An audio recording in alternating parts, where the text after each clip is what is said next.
So in sales, the prospect's either going to have an obstacle or an objection. People would just objection, and I didn't know how to handle it. I think I lost hundreds of thousands of dollars in 1 year because I didn't know how to handle objections well. You can really prevent this objection by what we call trapping, is just not giving the prospect an out. It's just peeling off those onion layers of just objection over objection until they cannot object anymore and they have to give you money.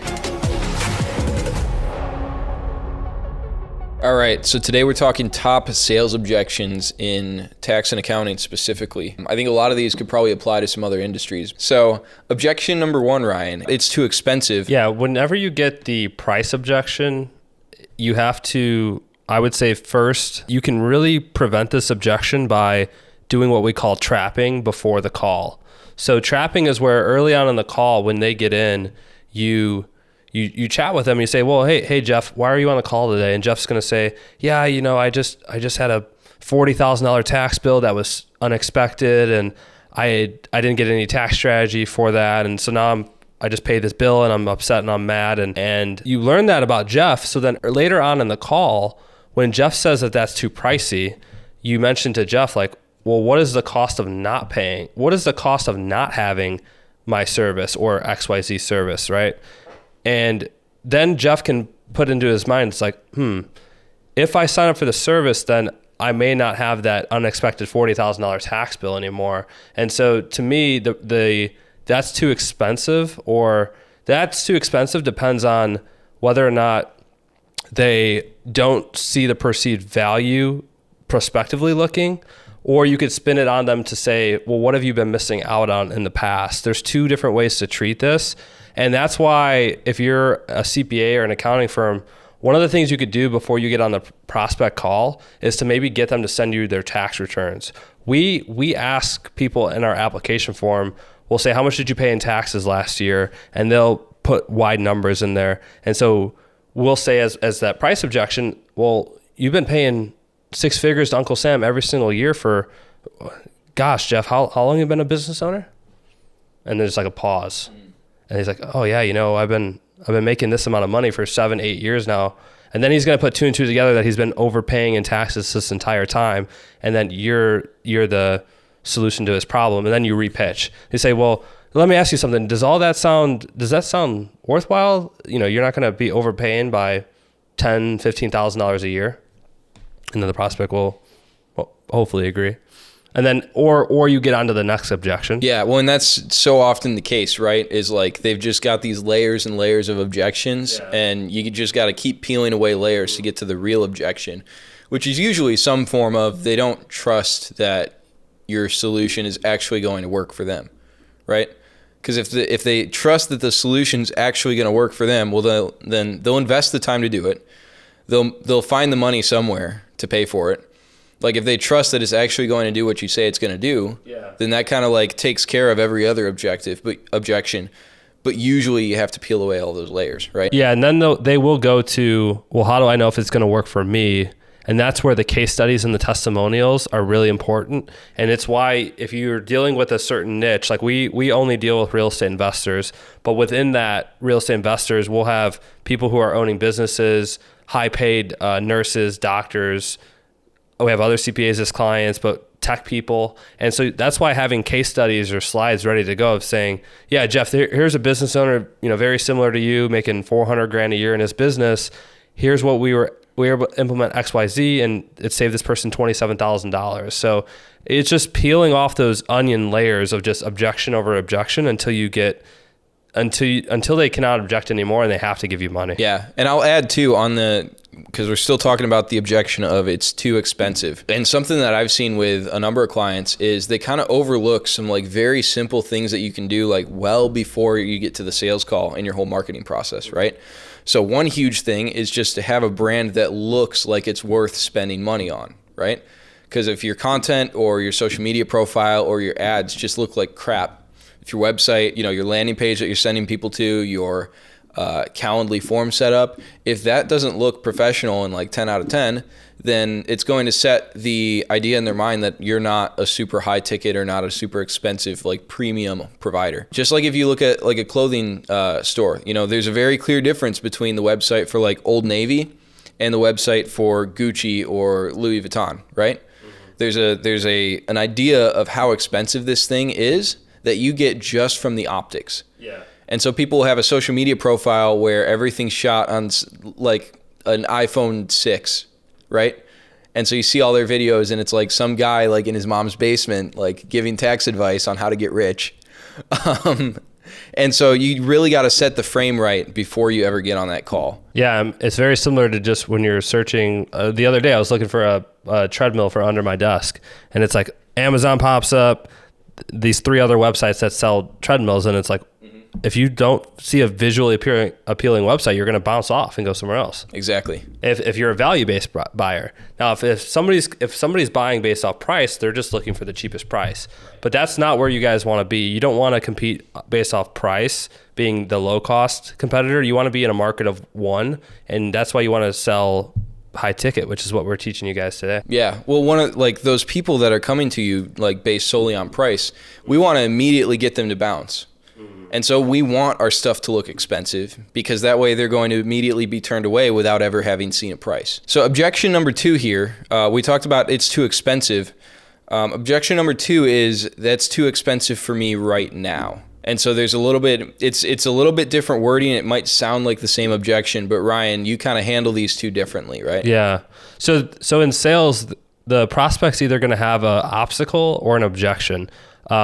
80% of the time, it's actually an obstacle. What an obstacle is it's something that all on the client, all on the prospect, it's their problem, meaning they think it's too expensive. It's not a priority for them right now. It has nothing to do with your pitch. It has nothing to do with your offer. It's just they don't believe that they're in a situation to buy. So you have to get them to overcome that internal belief that it is a priority for them right now and it is worth for them to buy. And so the handling the price objection, again, first you have to figure out is it a price objection based on they don't think that they'll get the value out of it? Like, how do I know that I'm going to save 27 grand? Well, we just saved this same guy, a business owner very similar to you, $27,000.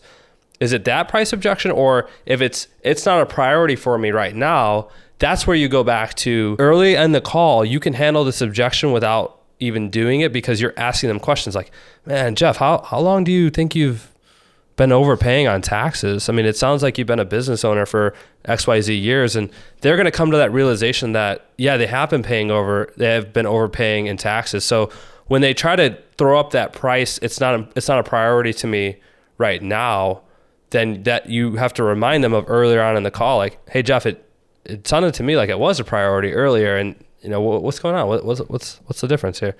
So the price objection is it's too expensive for me right now, or that's an obstacle. Too expensive for me right now is an obstacle. Too expensive, I don't think I'll get the value out of it, is an objection to your program or your service. Two different pricing objections, or two different pricing smoke screens, but they have to be handled a little bit differently. So objection number 3 that we want to talk about is this isn't super important to me right now. Mm-hmm. Talk to me about this one. How do you handle that? It's not super important to me right now. Again, you have to, a lot of times when they say it's not important to me right now, I like to default to talking about the past experience. Like, how much are you losing per month because you don't have a good tax strategy in place, or your assets aren't allocated efficiently? Like, you know, we got Nancy over here with a similar sort of portfolio size as you, and she's earning 8% a year on her money, and you're only earning, what did you say, 2.7%? Like, you know, so what is the cost of waiting? You know, a lot of times, and that's where we were kind of talking about earlier, where people are either running away from pain or running towards pleasure. And you have to figure out where your prospect is. A lot of times, especially if you're dealing with financial services, the younger they are, the more likely they're trying to run towards pleasure and have that upside, and I can make so much money over the course of blah, blah, blah. If they're an older prospect and they're nearing retirement age, it's probably a good sign that they're trying to run away from pain, not necessarily towards pleasure, but they're running away from pain. Like, they can't afford to lose 8% of their portfolio in the stock market per year.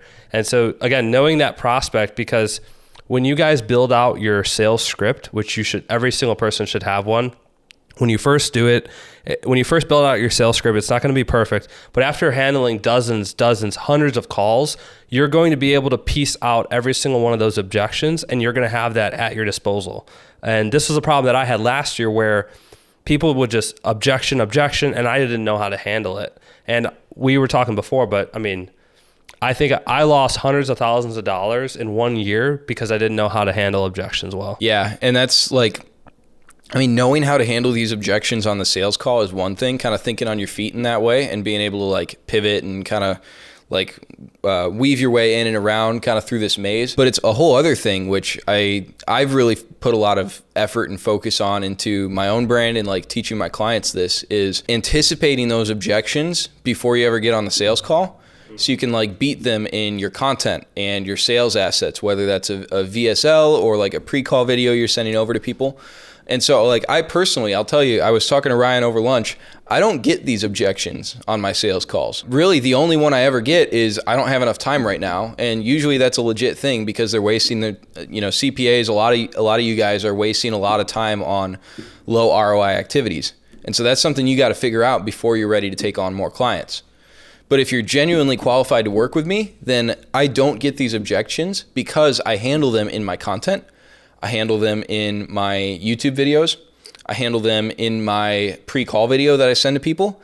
And I handle them in the way I pitch my service and my consulting program.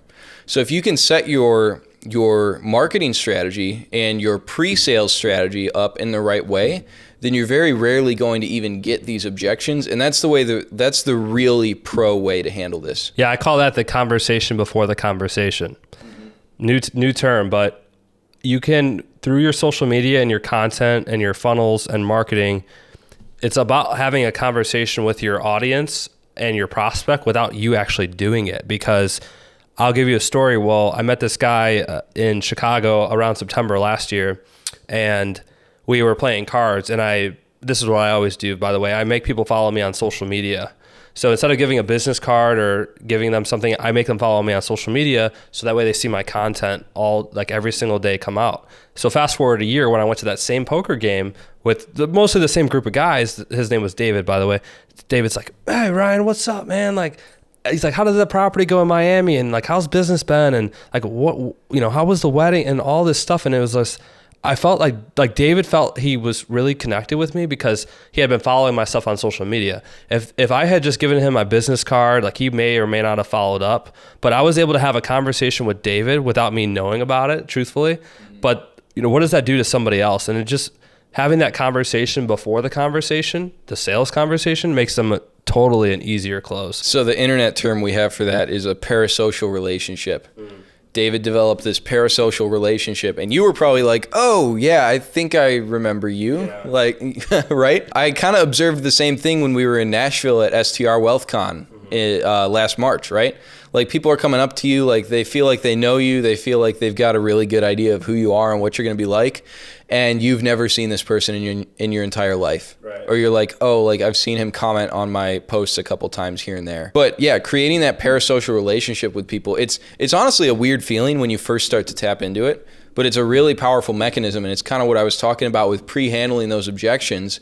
In the same way, you're building a relationship before you're ever on a call or face-to-face with any of these people. All right, we're back. Had to take a quick break for a coaching call. But Ryan, objection number 4 that we wanted to talk about is I need to talk with my wife or my husband or my business partner. Basically, there's another decision maker who's not here with me right now. How do you handle that one? Yeah, so that's another common smoke screen that we get. And again, all these are smoke screens to get around the true root objection, whether it's they can't afford it costs too much, they don't think it's going to work for them, et cetera, et cetera. And the decision maker one is also the most common smoke screen that people throw out in the situation. And this is another one of those that can actually be handled before the call. Typically in the follow-up sequence between when the prospect books the call and then when they get on the call, you want to set up a series of emails or sequences. And if you're using Calendly, you can actually get them to reconfirm their attendance. And you'll just say something really soft. "Hey, just want to make sure that and you have to really make it sound like you're not going to be but you just have to say, hey, really would love if all the decision makers were on the call, or this is a big investment in your financial future, your overall household. So would love if all the decision makers on the call. The problem is in today's day and age with the way that the world works, a lot of people aren't able to both get on the phone at the same time. Somebody's watching the kids or somebody's at work and only one of them has time. And so you're going to get this objection. And so one of the things that I like to do is if I know that they're married, this is really good before you pitch. One of the things you could say, I love doing this, is, hey, Peter, Peter, I just want to let you know, Peter, I wanted to ask you, does your spouse know that you're on the call, or are you kind of like on a little side mission today? And you like lower your voice. And then, so then they say laugh. They're like, like she knows I'm on the call today. It's like, oh, okay. Like, did she have any, like, do you know if she had any questions? And so then you go right to what the spouse's questions were, versus if you pitch the offer and then let the prospect use that rebuttal, then they're easily deflecting to the spouse. Whereas you make that, again, you always want to lower the temperature in the room, and you say, hey, Peter, does your wife know that you're on the call today, or are you on a little side mission? Like a secret mission is actually the word that I use. Yeah. And so it just lowers the temperature in the room, and then it gets them to, it just spins. Because a lot of people might be used to using that objection, and if you use that, it works a lot. And then you can get to the true objection. Oh yeah, she thinks it costs too much, blah, blah, blah, the price. Another time, or oftentimes, say, hey, I need to talk to my spouse about it. Okay. So you could also say, well, Peter, I've been with my wife I've been with her for over 8 years now. And a lot of times I think I know what she's going to say before I even ask. You just kind of know your person. Do you have any idea? Do you know what she would say if she was on the call right now? Like, do you think you know what she would say? And if they're really like rude and disrespectful, they'll say, oh no, that's why I need to ask. But 80% of the time they'll say, oh yeah, I think she'll have questions about X, Y, and Z. Handle those rejections or the rebuttals and then reoffer, right? If you're really ballsy, you do this one. So, and not to, I don't know how to make this sound, but this, generally speaking, works a lot well with a B-type personality than it does an A-type personality. So I've only used this one probably half a dozen times, but it's worked every single time. I'll say, Veronica, it sounds like this is really good investment into your overall and short-term rental career, learning to save XYZ on taxes and do XYZ out, get XYZ outcome. What happens if you talk to your husband and he says no? I was going to ask about this one. Yeah. Because Alex Hormozy loves this one. A lot of times so 3 out of the 6 times they said, oh, I think I'm going to sign up anyway. Closed on the spot. What happened the other 3 times? The other three times they kind of did get that starstruck. Kind of they didn't really know what to say because and that's what you have to be careful with, and that's why you want to use different rebuttals or rejection handles for different people, because some people are going to react differently. So I might use a different rebuttal or rejection to somebody that buys what's based off fear and insecurity, and I might use a different objection for somebody that buys based off pride and ego. And so it really just depends. But those other 3, they froze. They're like, well, I really don't know, blah blah blah, and I still need to ask them. So you can only push so much on the sales call. And honestly, guys, if you're finding yourself just pushing to get those sales and you're trying to mop up your leads and it's just not the right fit, you don't want to sell to them, because sometimes the best close is a close that you don't make. Because if you're having to spend time servicing that client or putting a bunch of hours, or they're super messy, and you could have prevented all of that from just not signing them up in the first place. So if you have to objection handle and keep doing that over and over, they're probably not the best fit. Yeah, and on that note, I'll go back to what I was talking about before with like your marketing process and your pre-sales process. Like, you just need to better qualify people, and you just need to get more leads. Because if you're like every single sales call, like, I have to make this sale or I don't eat this month, then that puts so much pressure on every single sale. And the best salespeople in the world don't have 100% close rate, right? You don't want to. You don't want to, exactly. Because that means you're taking bad fit clients, or, something's wrong, right? Like 100% close rate, I either know you're lying or there's something terribly wrong going on in your business. Even if you were high ticket, like 3,000 or more, you would want 100% close rate, because for some of those people, they're not going to get enough value out of that service. And some some people are going to get too little of value out of that service. They should have been a $6,000, $7,000 ticket. Right. And that's where like getting enough leads in is going to solve that problem of you don't feel like you have to close every single lead. I remember when I first started my marketing agency, I wasn't booking that many calls. Like, I mean, shoot, I was getting a new call maybe every couple of months, right? And so every sales call I was on, there was so much pressure on it, and then I wouldn't close the client, and I'd beat myself up. And frankly, on the sales call, I probably sounded needy because I was trying so hard to book the client. Versus now on my sales calls, I'm much less needy because I know, well, I've got 2 more this afternoon. If this person doesn't close, I know just based on my close rate, at least one of these people is going to close, right? Yeah. And so just because I've got the volume of leads coming in, that takes so much of that pressure off to where I don't have to close everybody. Yeah, and it doesn't have to be, in my opinion, it doesn't have to be one before the other. I would say that to me, it does start with that good sales script that you have mapped out that you're going to do over and over. And so when you do run 20, 30 leads a month, up to 100 leads a month, like you're going to be ready for that, because that was the biggest mistake that I did was I got big on social media, created a lot of value for people, and drove people through my funnel, but I didn't know how to objection handle. I didn't know how to sell. And we were calculating earlier, I probably missed out on $400,000 or $500,000 last year because I didn't know how to objection handle well. Yeah, exactly. So the next objection here is I need to think about it. How do you handle that one? Yeah, a lot of times when people say I need to think about it, they don't need more time, they just need more information. And that's what I'll typically say, like, hey, Jeff, I used to think that whenever I needed to think about something that I needed more time, but in reality, I just needed more information. And so I'm here on the call right now. What other information can I give? And you could tell a story with that. You could say, yeah, I remember one time when I was about to sign up for this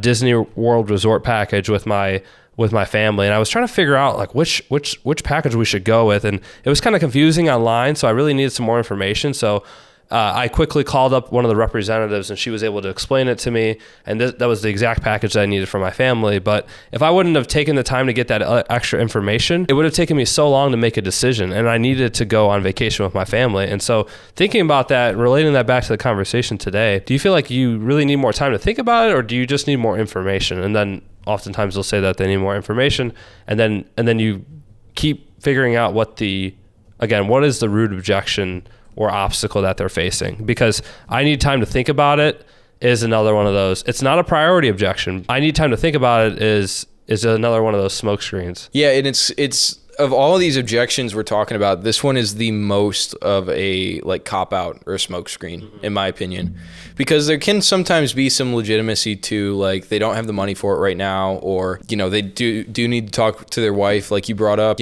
Sometimes like they get on a sales call, but then they realize halfway through that they do have other priorities. Like sometimes those other objections can be legitimate. I really genuinely believe this one is never legitimate. To go into that, your conversation before the conversation is important, because all that informational content that they're getting, social media, the follow-up sequences, like they're getting a ton of information through those. And so one of the first things you could do on the call is like, Hey Jeff, like how long have you been following me, and what have you know? And oh yeah, I've been following you for 7 months, and I watched XYZ. So it sounds like you have a lot of information about our services or something like that. So a lot of the objection handling starts in the beginning by what we call it trapping, is just not giving the prospect an out. So if you get the prospect to admit that it is a priority to them, that they are losing out on XYZ, that they do have all the information, and you do that early on in the call, later on when you go to offer, it's hard for them to use that as an objection. A while back, I heard this guy, I think it was Renzo actually, who we both follow on Instagram. We like sending his videos back and forth. He does a lot of like he records his sales calls, and then he'll post clips from those on Instagram. And one way I heard him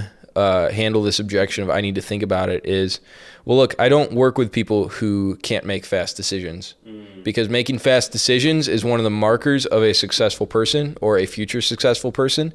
And, selfishly, like my client success rate is the most important thing to me, because that's my reputation, right? And so if it sounds like you need to think about it, like that might mean that we're just not a good fit. And like, that's okay. Like, don't make them feel like a bad person for it. But just be like, yeah, maybe that just means we're not a good fit, and like that's okay. Like I'm sure there's plenty of other CPAs out there who aren't as worried about their client success rate, or maybe they're a little bit more liberal with who they'll work with. But, for me, that client success rate is really important. And, this is just one of those markers that I kind of look for to tell me whether you're going to be a good client to work with or not. And so that kind of frames your status in a different light. And it also just it just kind of resets the whole power balance of the call. Because if they're like, I need to think about it, well, then that what they want is they want you to come to them coming up, right? Yeah. Versus this is bringing me back up. And now I'm kind of, looking down towards them. Yeah, the person that is willing to walk away is always going to win. Absolutely. So objection number 6 that we wanted to talk about is XYZ other person is cheaper. How do you handle that one? You actually had an example of this one that you told me earlier. Yeah, the XYZ other person's cheaper. You can get it done cheaper, and totally understandable. It's 100% true. But there are companies in this world, there are companies that have prided themselves on being the high cost, high premium option. Think of Five Guys. Five Guys burger on average for a burger and fries is $18. You can get a McDonald's Big Mac and fries for $6. So the Five Guys burger is 3 times the amount of the McDonald's burger. But is Five Guys worried about the cost of the McDonald's burger? No, because Five Guys tailors to a different avatar and a different type of taste. And what do you know about the different types of beef? Five Guys uses grade A beef, blah, blah, blah. McDonald's looks like taco meat and dog meat. You say all these, that's a good objection of just, there's people that will do it for free. If you're feeling ballsy, you can tell them hey, there's also people that would pay more for it. Another thing, especially if you know that somebody's been price shopping around a little bit, and you could say whoa, yeah, you're charging $5,000, somebody else is going to charge $3,000. You could say, well, if they were so cheap and you thought that there was a lot of value there, then why did you get on the call today? There has to have been, oh, well, so-and-so is not a real estate expert. So-and-so just does general tax, but you're a real estate expert. So there's obviously value in there, in that difference with working with an expert in the field than rather just a general or a specialist. Yeah, and this is where it's really important the way you position your offer, right? Yeah. Because there has to be some competitive difference between you and all the other guys. Most CPAs are I'm a CPA specializing in entrepreneurs and real estate investors. It's okay, well, that's basically everybody, yeah. Right? But you work, you've done a very good job of just nailing the short-term rental market, right? Mm-hmm. I know one of my clients specializes in health and wellness entrepreneurs, right? And there's not necessarily a difference in the strategies that you're using, whether you work with chiropractors or doctors versus working with, other types of entrepreneurs, right? But just being able to differentiate yourself in that way means you can relate with them better. And just in their heads, they go, oh, well, there must be, clearly there's a reason I should go with this guy who specializes in my niche versus the generalist who works with everybody. Yeah. And what's interesting about that is, you could call that a framework. You could call that a funnel. Really, it is just based off human psychology, and it's been going on for decades. People's buying habits and patterns remain the same. Doesn't matter what industry you're in. There's going to be some nuances into certain types of businesses, but the way people buy is the same. Okay, so for me, I know that I buy based off value and speed. So I'll give you a perfect example. So this phone right here is an iPhone 13. And I bought this 3 years ago when it first came out. Awesome. I had the best phone at the time. Now I want to buy an iPhone 15. So I'm looking at iPhone 15. Don't really care about the price, but I wanted it at one specific time a few weeks ago. I go to the Verizon store. They're like, oh, out of stock. Go to another one. Oh, we don't have it. We have to order it, and we'll get it in 3 weeks. I'm not even going to buy this. Between that time when it would take them to order, bring it in, and me to actually have it in my hand, I said, you know what? I'll just stick with this one. But if that offer was there and I was able to buy it, I would have bought it and I wouldn't have thought about it. And so that's how I try to think of who are you tailoring your offer to, because those same patterns, and it didn't have to be an iPhone, that wasn't the example, but it could be any product or service. The buying patterns and psychology of people is replicated across all different industries. And so it's just a framework of how do you get those people to come into your funnel, get value out of what you have, and then ultimately spend thousands of dollars with you. And so the other way then to differentiate yourself and to reposition yourself is not through necessarily the communication around your offer, which is incredibly important. We just talked about that, but also the offer itself, right? Because so many CPAs are offering hourly consulting where you just pay whatever, $500 an hour for Zoom calls with them. They'll send you a Calendly link with a Stripe payment invoice on there. You know, I know CPAs who are doing tax prep and then just basically doing tax planning for free for all their tax prep clients because they don't even realize the value of monetizing the tax planning offer. Yeah. Right? But if you can differentiate your offer in a way where yours, it's a yearly consulting package, right? Where they're not buying it because they get a certain amount of time on calls with you for $5,000 or whatever the price is. They're doing it because, hey, we're going to help you achieve XYZ result. And so it doesn't matter how we get you there. That being a solution or results-based offer is going to be way more powerful and way more compelling. And frankly, it stands out from a lot of guys in the industry right now because, you know, this accounting industry is so full of dinosaurs who are still charging by the hour. Yeah. And it always goes back to, you want to sell the vacation. You don't want to sell the process of getting there. So, and that's what a lot of accountants or financial planners can take away from value-based pricing is if you could save somebody a ton of money, they honestly don't care how long it takes you. If you can get in that right mindset and framework of, if I could save you $30,000, what does it matter if it took me 10 hours to do it or 30 hours to do it or 2 hours to do it? Quite frankly, it's the value of that service and what I'm providing to people that they're willing to pay for. Oftentimes, when you do build a good social media following and influence, what people are really paying for is access to you. And access is one of the 7 things you're able to sell. Access being, you know, talking to you in person. You know, you have products, services, but access is also a very important tool. And don't sell yourself short by just commoditizing services or your hour, but it's the access to you that's most important sometimes. Yeah, 100%. So number 7 here is, I've been burned before by another CPA. Walk me through this one. Yeah, this is just people's framework of prior year experiences, and rightfully so. I mean, the industry, you know, mentioned before, I mean, I have so many times where people tell me that, oh, my prior CPA passed away, or they got sick, or they got unhealthy, or they didn't respond to deadlines, they didn't file my taxes on time. There's going to be this prior year experience with other people. And what you can say to that, and I don't have too many other objection handlers to this, but I just know that when they bring up prior year experiences, a lot of times people get in that aggravated state of mind where they're, oh man, it just CPAs, like I can't seem to find a break with anybody. And they're in a tempered state and they're in an angry state when they start saying that most of the time. So you really need to lower the pressure and the temperature in the room. And so you'd say something a line like this, well, hey Jeff, yeah, it sounds like you kind of ran into some bad apples, but I had a quick question for you. You said you were married. Like, how long have you been married to your wife? It's like, oh, I've been with her for 17 years now. Oh, okay, yeah, I'm sure you've been married to her for 17 years, but I'm sure you've kissed a few frogs before you met your princess, or you reverse it on a woman and you say, I'm sure you kissed a few frogs before you met Prince Charming. And this may not be the best one for you to use. It's just what I've started using and I like it.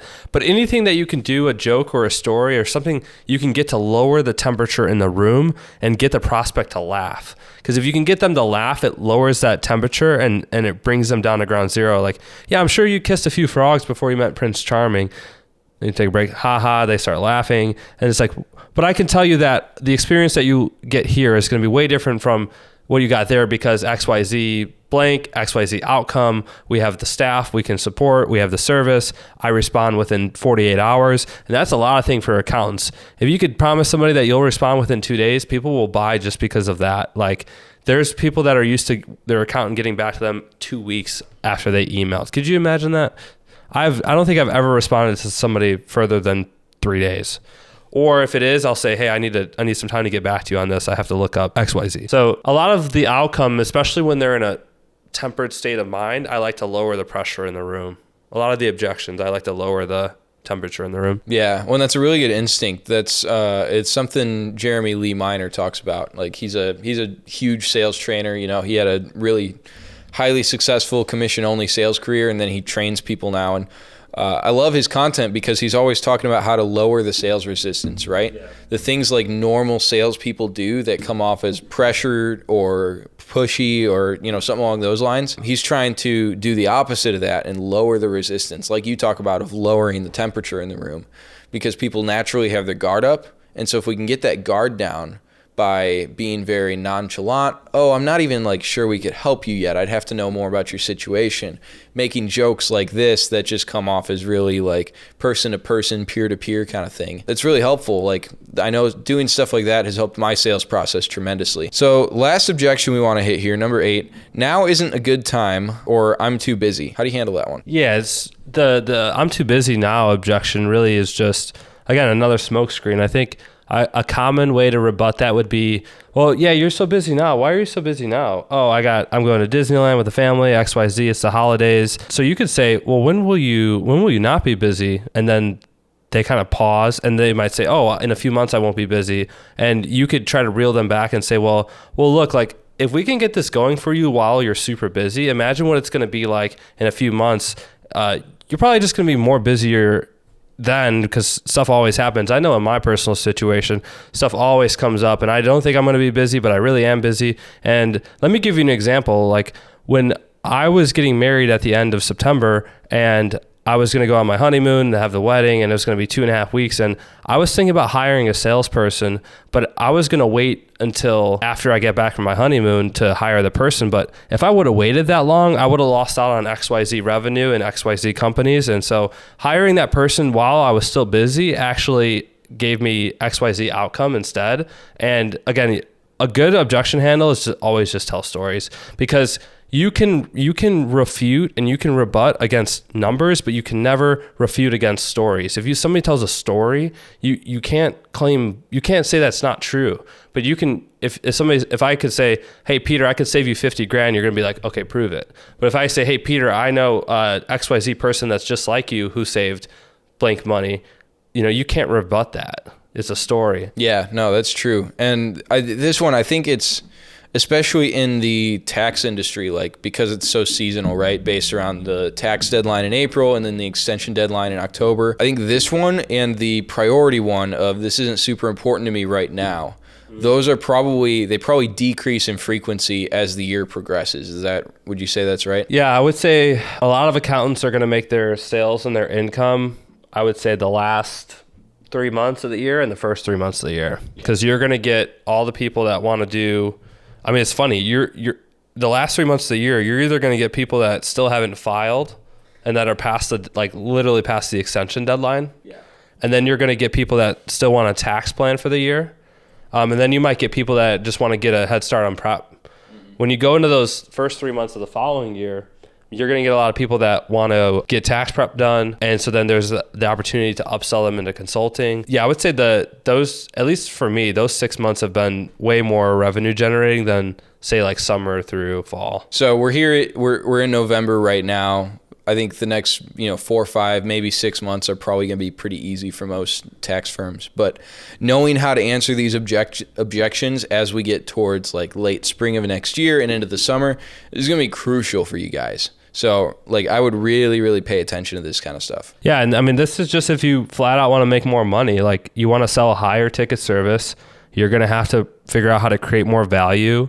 You're going to have to figure out how to objection handle better, because why make $1 million off 1,000? Why charge 1,000 people $1,000 to make $1 million when you could charge 200 people 5,000 to make $1 million? So in closing, I just want to remind you guys, you don't have to answer objections on the sales call, right? Mm-hmm. Knowing how to answer them on the sales call and being able to pivot and kind of weave your way through is incredibly important. And if you don't have that skill, you will not last long. But if you can also add on top of that the skill, and this is one that not a lot of people have, the skill of pre-anticipating these objections and answering those in your content and in your pre-sales process. That's going to be incredibly helpful. And in my experience, like I talked about earlier, this has turned my sales calls much more into enrollment calls where people are just very, very ready to buy. We kind of threw out a lot of objections, but really the biggest one is like price, priority, don't have the time. Yeah. And so you're going to get little different variations of these, but doing sales calls over and over, you'll get a good handle on how to rebut these.